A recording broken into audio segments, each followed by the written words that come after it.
And now I'm here with Bill. Bill, tell us a bit about your story.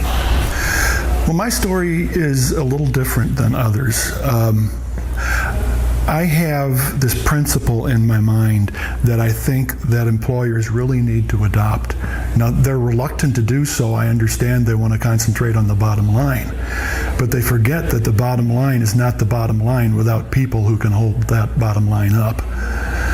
So the principle is that the employer should make certain that their valued employees can afford to keep working for them.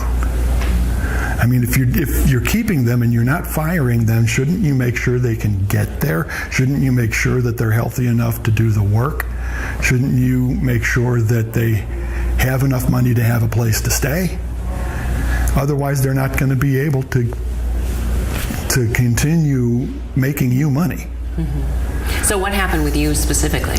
I stayed loyal to a company for almost 12 years. Other people there were there a year earlier than me when what I'm going to talk about started happening.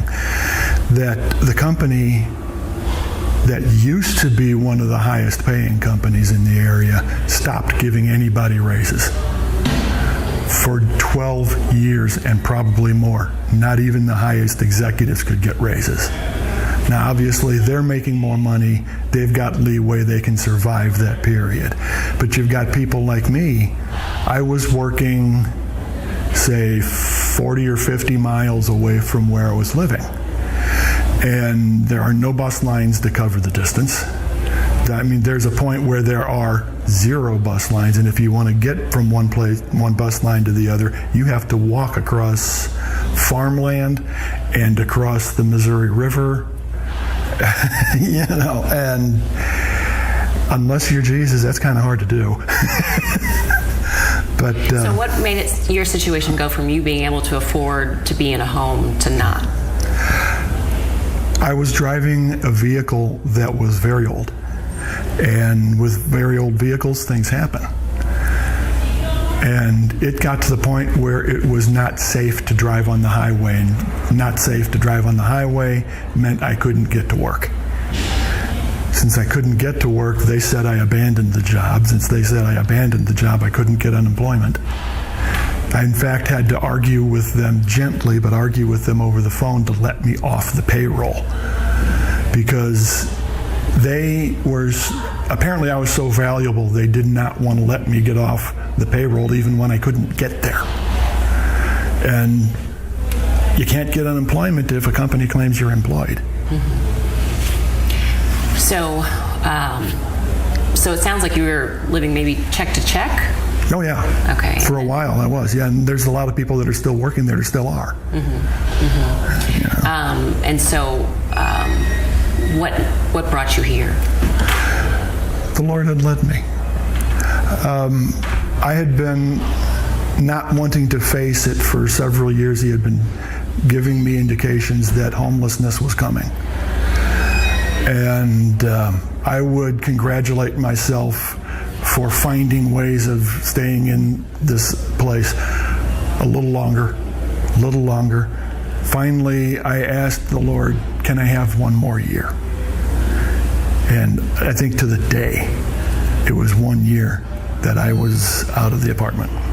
And how has it helped you by coming here? Oh, this place is magnificent. This place helps people who have homes to stay in their homes by helping them with their utilities, by providing food bags, food baskets for free, by providing classes that are called life skills classes that help them to learn how to budget, that help them to learn how to handle money properly. And it also provides the gospel, it provides the Word of God. And there are so many people who are desperate and seeking someone to help that it helps you to survive it. It helps you to turn away the thoughts of suicide, which I have had in the past, and other people that I know have faced also. It helps you to fend off those thoughts when you know that there is a higher one who is in command. And are there any things, like, Rita said, there's a lot of people that make assumptions about people who are homeless. Is there anything that you'd like to share with people that they might not realize? If you take an undifferentiated cross-section of the homeless population and you do the same thing diligently with your neighbors, you're going to be shocked. Because other than the fact that they don't have a home, those are your neighbors.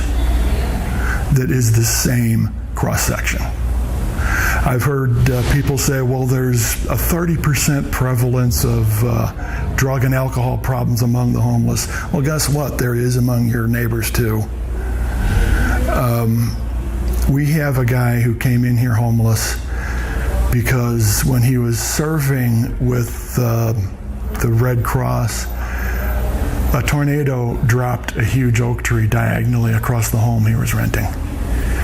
And on the last day of his service with the Red Cross, they accidentally spilled boiling hot water and scalding hot dogs down his boot. And he literally could not get around to find a place. He's a veteran, 34 years in the Army.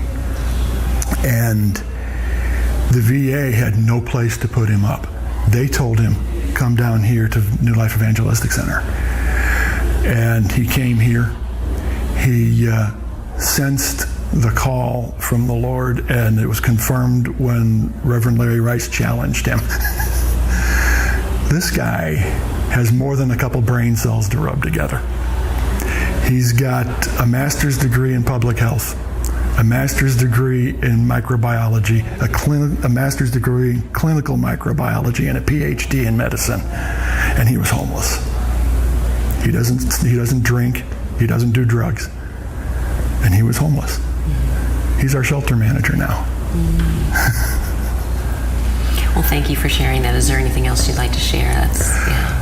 I would like those who are having difficulties, I would like them to turn off the gadgets, turn off the devices, get away from the internet, which is difficult for me because what I do over the internet, and listen for that still small voice, because he is trying to talk to you. He has been using me with this. This is a hymnal that I wrote. Wow. It's the first 261 hymns I wrote. Wow. So people would say that I also have a little bit going on upstairs also.